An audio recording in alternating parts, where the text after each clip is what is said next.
Olá, tudo bem? Provavelmente você já teve dificuldades ao ler um texto, um artigo científico, jornalístico, por causa da falta de pontuação ou a pontuação equivocada, não é mesmo?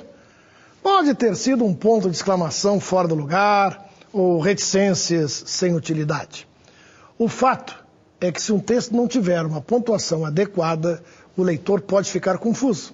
Por isso, na aula de hoje, vamos falar sobre alguns sinais de pontuação, como o ponto e vírgula, dois pontos, ponto de interrogação, exclamação, reticências, aspas, travessão e parênteses. Um dia desses, encontrei um painel luminoso com a seguinte mensagem: se dirigir, ponto e vírgula, não beba. Se beber, ponto e vírgula, não dirija. Podemos até compreender a mensagem, pois ouvimos isso a cada comercial de cerveja que é transmitido pelas rádios e pela televisão. O problema está na pontuação da frase. Provavelmente alguém disse para o autor: olha, tem um ponto e vírgula aí. E o letrado, por garantia, tascou logo 2. Ora, onde encontramos o ponto e vírgula, bastaria a vírgula, pois se trata de uma oração subordinada adverbial condicional deslocada. Se dirigir, vírgula, não beba. O ponto e vírgula seria perfeito entre as duas ideias, apontando assim uma pausa maior do que a vírgula e dando coesão. Se dirigir, vírgula, não beba, ponto e vírgula. Se beber, vírgula, não dirija, ponto final. Mas como usar o ponto e vírgula corretamente? Para responder essa pergunta, é necessário saber o que significa ponto e vírgula. Vamos lá.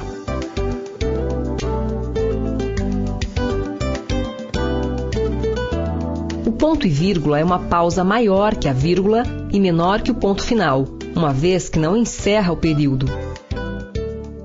Parece até uma expressão matemática, não é mesmo? Ponto final, que é maior do que o ponto e vírgula, que é maior do que a vírgula. Se as leis da gramática fossem como as leis de trânsito, poderíamos dizer que o autor daquela frase acaba de perder 3 pontos na sua carteira de habilitação por uma infração média contra a gramática. Vamos ver um texto bastante divertido de Luiz Fernando Veríssimo sobre o uso do ponto e vírgula. Mas tenho um temor e uma frustração. Jamais usei ponto e vírgula. Já usei outro sim, acho que já usei até deveras e vivo cometendo advérbios, mas nunca me animei a usar ponto e vírgula. Tenho um respeito reverencial por quem sabe usar ponto e vírgula e uma admiração maior ainda por quem não sabe e usa assim mesmo, sabendo que poucos terão autoridade suficiente para desafiá-lo.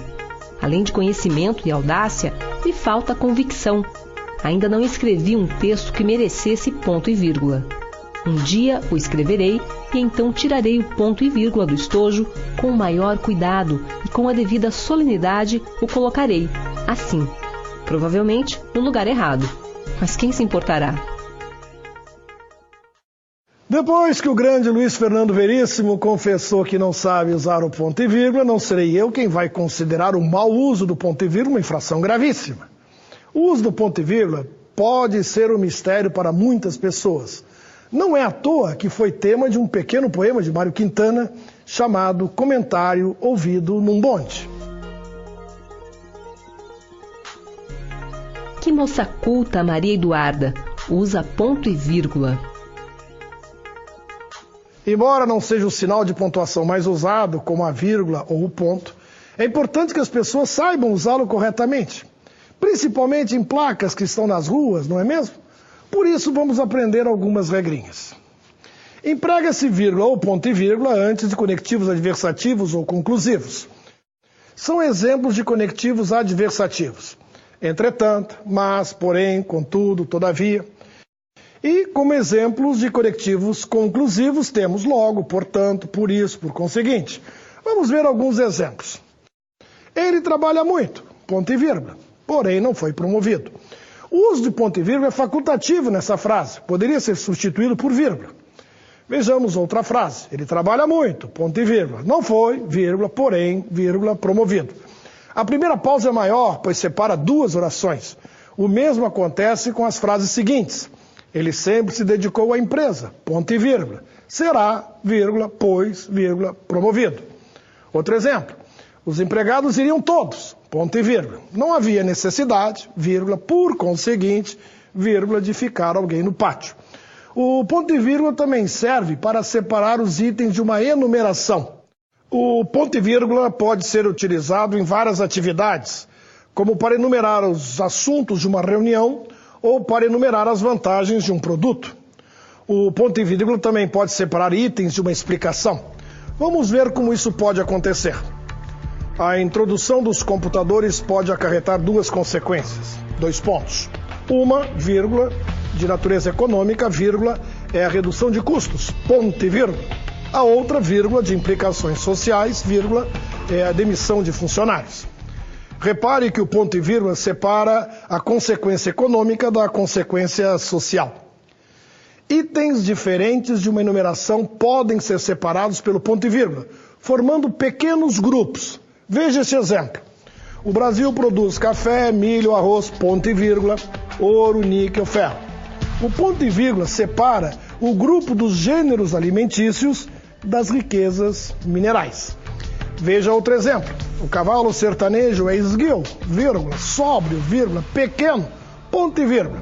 Rapo compridíssimo, vírgula, crinas grandes. Nesta frase, o ponto e vírgula separa as qualidades do cavalo das suas características. Outra função que podemos atribuir ao ponto e vírgula é a de separar grupos de orações coordenadas, que por apresentar unidade de sentido ou aspectos em comum, convém deixar no mesmo período, embora pudessem figurar em períodos separados. Vejamos. Na linguagem escrita é o leitor, ponto e vírgula. Na falada, o ouvinte. Ou, nas sociedades anônimas ou limitadas existem problemas. Nestas, porque a incidência de impostos é maior, ponto e vírgula. Naquelas, porque as responsabilidades são gerais. Entendido o uso do ponto e vírgula? Viu como é fácil aprender? Conheça nosso site